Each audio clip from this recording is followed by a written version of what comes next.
Come take my hand and see the world around you. The time is right, just let the light surround you. And step by step you feel it coming alive, the feeling deep down inside. The best memories are made when you take the road less traveled.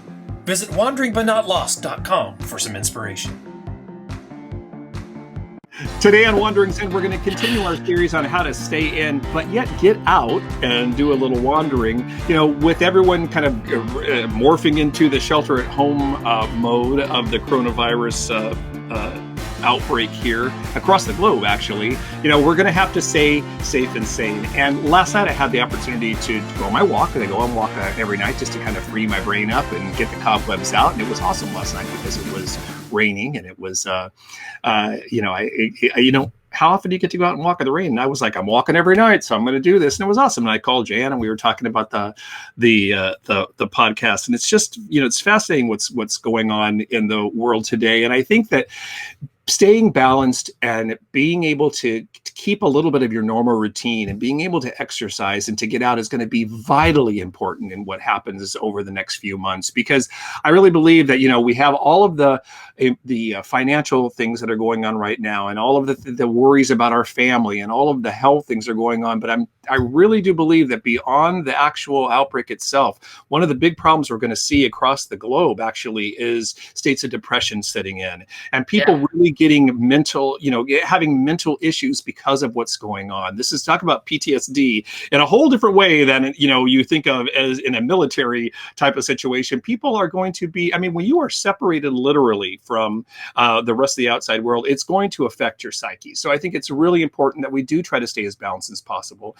You know, thank goodness there is the internet and the ability to communicate online and the ability to actually share ideas and thoughts. I mean, think back, if this 20 years ago, if this would have happened and you were actually told to stay at home, you would have whoever you were with, your TV, and your neighbor, maybe. Yeah, I mean, really, it would be very, very different. So we're very fortunate in the sense that we're going to be able to connect in a way we weren't before. So there's going to be interaction, even though you're going to be away from it. You're going to be able to do a little bit more than you were going to before. So I think, you know, and like I had mentioned earlier when we did the setup, that, you know, it's just been fun to watch what people have been posting online. So, you know, what parents are doing with their kids. I'm enjoying these stories, you know, and you know, it's interesting. My wife's a school teacher, and they are, you know, teaching from home. There's been a lot of talk about how they can do, you know, outside of the school setting, because, you know, you don't want to get the school day isn't going to turn into, or shouldn't turn into, in my opinion anyway, you know, social media hour where kids are just sitting there chatting with each other. Yeah. They don't do that in school, do they? No, you work during the school hour. But they're you know, a lot of the parents are getting together, you know, almost like online play dates type of things where you can share things and start talking to each other and things like that. So I think that's going to be, you know, vitally important, and things are going to change. I mean, you know, I'm a Disney fan, if anyone knows who watches the show, and it's so interesting. I watch a lot of vloggers who really what they do is just they go to the parks every day and they take video and they show the new merchandise and the new food and all that kind of stuff. Well, you know, they're literally out of business right now, but I'm seeing them, a lot of them anyway, repurpose. So like today I saw someone say, hey, you can't get to the park. Let's all experience It's a Small World today on, you know, whatever it is. So you can, you know, get a virtual ride through. And a lot of that type of stuff is happening across all different entertainment platforms. And what I wanted to talk about today, just real briefly, you know that I am a huge advocate and fan of the national parks. And I happened to go on the National Park website yesterday, which, by the way, if you are at all a outdoors person or wilderness lover or national park lover, that is like, talk about going down the rabbit hole, because there's so many opportunities on there. And I don't usually, when I go to those sites, go to their multimedia, you know, videos and all of that section. But oh my gosh, there is a plethora of things that you can. Yeah, you can watch and enjoy on the national parks. And in the show notes over at WBNLpodcast.com, episode 111, or at wanderingbutnotlost.com, I have posted probably a half a dozen or so, or maybe even more than that, a dozen or so videos of like experience Yosemite and experience Yellowstone. And they're short 10, 15-minute videos that are they take you right out there. They're beautiful. They're done for the most part by the National Park Service. And it gives you just a step outside. But if you go deeper into these national park websites, you'll get an opportunity to even go on hikes. And it's really a great like way. a virtual hike? virtual hikes. It's really Wow. cool to get out there and check a lot of that out because you're going to be able to experience some outdoors stuff. Now, what I got to thinking about, and there are some parks in the United States that my sweet pea and I have not been to, and we've been talking about going to them. So what we're going to do over the next couple of weeks is start really looking in and doing some real investigations on some of these parks. And when we are all free to go and ready to go, we're going to get out there and do some of these parks. I'll name a couple of them right offhand. I have always wanted to go to Mammoth Cave in Kentucky. It's not on the beaten path anywhere. I'm a spelunker. I love going in caves. We have never been to that cave, and it is a place that is not only going to be on the list, but we are actually going to do it. Teddy Roosevelt State Park in North Dakota, another place that you can't really get to, so it's never been something that we've actually done. We're going to go there because it looks absolutely fascinating. So there are things that we're going to be doing some exploring and some discovering on by going to the website and checking out other people's blogs and vlogs to see what it's all about and what we can do as far as building our next big national park road trip vacation. So there's a lot of things you can do like that just to kind of plan what's going on. I am always, of course, an advocate of the California parks, Yosemite, the Redwood National Park, Sequoia and Kings Canyon.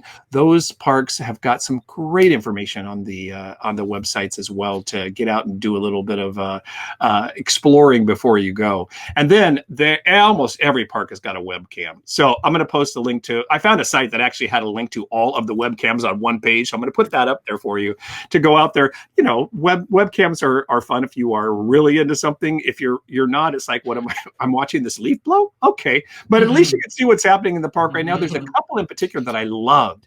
There was a webcam that is under the water from the Channel Islands National Park, and it is the most fascinating, beautiful webcam because you're seeing the kelp flow back and talk about a moment of zen. If you need to have a little meditative moment, go to this webcam. I have it actually on in the show notes, and just watch what's going on under the sea. Very, very cool. And then there's another one that I have posted up there that is an eagle's nest. And at some point, we're going to be having a little eaglet hatching. So very cool to kind of stay in contact with that. Just something to do. Make it a part of your routine, seeing what's happening with the bald eagles on any given day. So much to do as far as exploring the world and exploring nature, not to mention just all of the documentaries and everything that you can find on YouTube, not about just the national parks, but just about nature throughout the world. And also one thing I wanted to talk about, which I think is so fascinating, we were talking the other day about how just a short interruption in what we do to nature as a world, just in the last few weeks of everything kind of slowly started shutting down, has already started to change what's happening in nature. And it's fascinating. Meaning like not people trampling it all not over the only place. The CO2 emissions, everything that is shutting down right now is making a difference. In Italy, the canals in Venice, which are like some of the dirtiest waters of the world, are already starting to clear up a little bit because of all the lack of boat traffic all over the place. And now I saw it. I didn't see the picture. I'm going to really look for this. Is that you're actually being able to see down into, there's some clarity into the water net where you could actually see some fish. You can see fish. I saw a picture of that. It was like green and you could see fish. Absolutely amazing. Have you been there? Oh yeah, I have. Yeah. And I would love to go back there. It's a wonderful place. It's everything about Venice is fascinating to me because they have so many things they're up against, with the rising of sea levels and all of that. But anyway, it's going to be interesting to see if we're down for a couple months just to see how that happens. Now, unfortunately, because we have done such a bad job of taking care of our environment, it won't take long to whip that back into the horrible shape it was before. But you know what? This is giving the planet a little time to breathe. And you know what? If there is an opportunity that comes from anything, I'm going to find it. And there is a silver lining right there. And maybe we might learn something along the way here. So I'm hoping that from an environmental standpoint that maybe we'll learn something during this, that maybe we'll get some of the deniers onto the side of, maybe we are doing something to hurt this planet. So a lot of things you can learn about the environment as well. So, there's so many opportunities for you to get up and get out and do things while you're staying at home. Jenna, Brian, what's going to be your way of meditation and your way of balance, during this? Have you really thought that through? Yeah, honestly, it's the routine that I occasionally get myself into, and need to get back to it because I haven't been. I've been really busy. It's the mornings for me. It's doing a guided meditation. It's getting out and just I did a little of it this morning, walking to just appreciate like early in the morning before things are crazy. It's going to be like that. I wanted to share one thing you were talking about. I discovered when I was going through for something for the office, looking for music to play in the background, I came across some brilliant things that were set to music that are just shots of the park. So the background, so in the background, having music going on instead of the news or something like that and I watched it. I just you could get yourself, as to your point, instead of having to have anybody talking or narrating, it's just nothing but one park after another, all the beautiful shots played to some great music. What great background stuff to have up, right? There's so much out there, it's actually mind-boggling. But you knew it was there anyway, but now it's like, hey. I also want to get caught up on, I want to get caught up on not just work-related things, but reading and other things that I've been wanting to explore, or personal development type things that are, not just about, it's enough already it's a full-time job staying on top of everything and handling and running a company and doing all those things. But there's going to be an opportunity I think, for all of us to tap into maybe some creative stuff, some other things that we haven't done. It's going to be interesting because I think you and I were talking about it, Matt. There's going to be the group of people who will figure out, wow, they'll see the opportunity to expand, develop deeper relationships, and use all these things that we've been talking about for the last couple episodes. And there'll be the people who will just have a really hard time with this. Sure. Just when you think about it, right? But I'm completely alone. Yeah, but you don't have to be. So anyway, we carry on. We that's our thing here, right? We stay calm, we adapt, and carry on. Yeah, that's right. So remember, as always, be forever wandering but not lost, whether you have to stay in. And if you do have to stay in, you can still get out.